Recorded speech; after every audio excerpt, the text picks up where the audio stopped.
It's what's in the suit that counts. Today's news leader is brought to you by Shivers. Live with chivalry.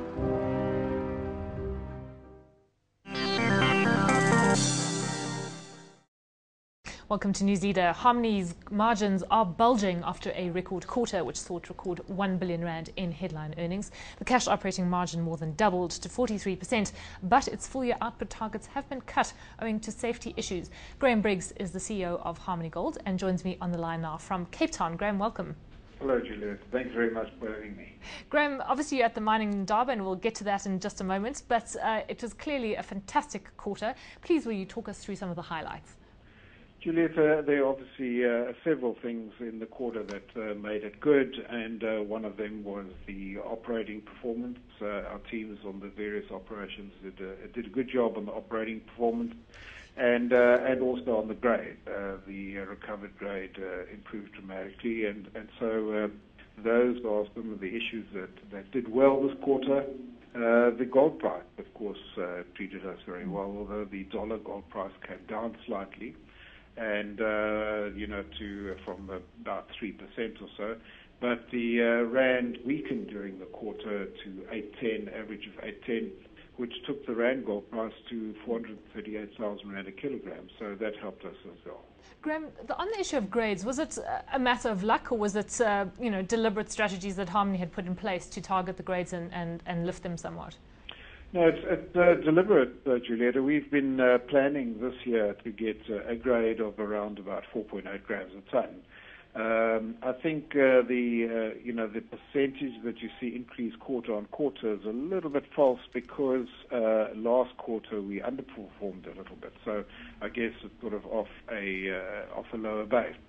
But generally, these are the grades that are being planned and the way forward. So, it's not just a lucky quarter. Okay, so it wasn't okay, and also production was up, obviously. But you mentioned at the results presentation this morning that the production for the full year is likely to be 13% lower than had been previously estimated, and that seems to be as a result of safety issues. Can you tell us what's going on there? Yeah, we modified the production, really two influences. We've been restructuring Bambanani, and that obviously has taken some production out. And also we have been affected by safety stoppages. And some of the safety stoppages, not just for serious accidents, but some of them been for other reasons. And obviously, when we go forward, we have to try and give a better prediction. And we don't know exactly what the safety production stoppages will be. But if we look back over the last 6 months, this is a sort of a reasonable estimate that 5% of the last 6 months we've lost due to safety stoppages. And therefore, we need to factor those in going forward as well.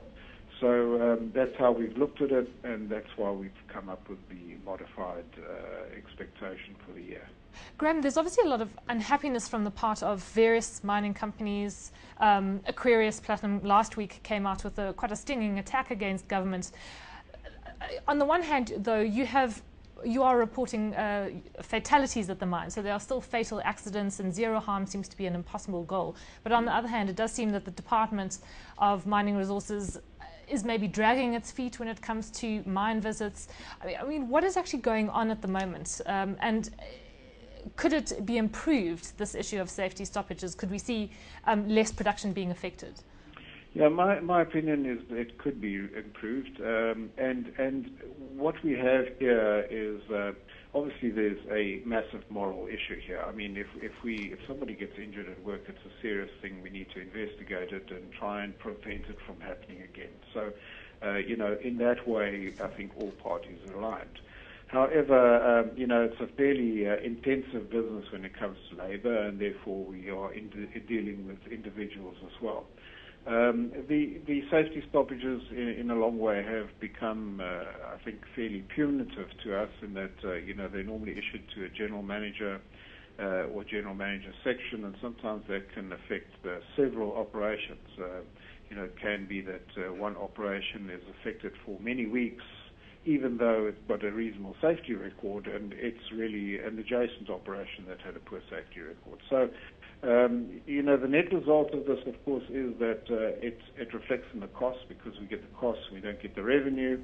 And that will affect long term, because, we'll have to incorporate that in our plans going forward, which means costs will, relatively speaking, increase in rands per ton, and therefore in rands per kilogram, which means less production in the future, because you've got to do something to improve the margins.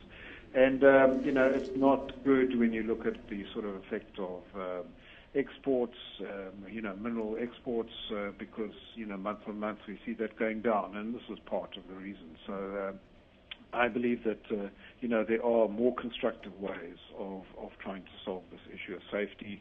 And although we will see that the safety improves with lots of Section 54s, effectively the negative effects far outweigh the positive effects. Okay, moving on from safety. Graham, you mentioned that drilling results from Wafi-Golpu are spectacular, but you also seem to indicate that the South African investors are not paying attention to this. Is it really as good as you're making out? It's a great deposit. We've got graphs and indications of what this deposit looks like compared to other deposits in the world. It's a fantastic deposit, and it's certainly the highest grade copper gold porphyry around. And it's still early days. We'll probably find more. It's a very sizable ore body at the moment. There's 1 billion tons in the Wafi-Golpu area. And so it's a fantastic deposit. There's no doubt that this is going to be a great mine one day. So I think my comments go in line with, the South African general sort of analysts and so on, not seeing that, these results actually came out in Newcrest results, but there was no response in South Africa to these results. So, I think, we sometimes also looking inward at our own problems, we don't see, the other side of the issue. Well, maybe that'll change from now. And just to end off with, you obviously at the mining in Durban. Anything exciting happening? Is there anything that Harmony hopes to get out of this week? It certainly is exciting. There are a lot of people that are going to be down here, a lot of investors, a lot of bankers, a lot of companies. And so it's really the premier meeting place. Even if you don't go to Indaba, you can sit in the lobby of the hotel and you'll probably meet lots and lots of people. So it's really a good place for that.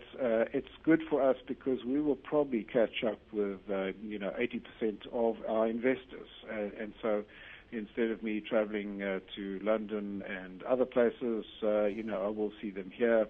I'll certainly see all our bankers or potential bankers. There may be other companies looking to see what we're doing, and we would like to see what they're doing, whether it be mining or exploration. So a great meeting place. From the government side, I think there's going to be some probably interesting statements. The nationalisation debate seems to now be abating, with nationalisation not being on the cards. There will be some discussion on taxes and so on. I think there's still a long process to go in those discussions. But I think it's going to be quite an exciting week. Yeah, lots of wining and dining, I'm sure. Graham, we have to leave it there. Thanks very much for joining us. Thank you very much, Chica.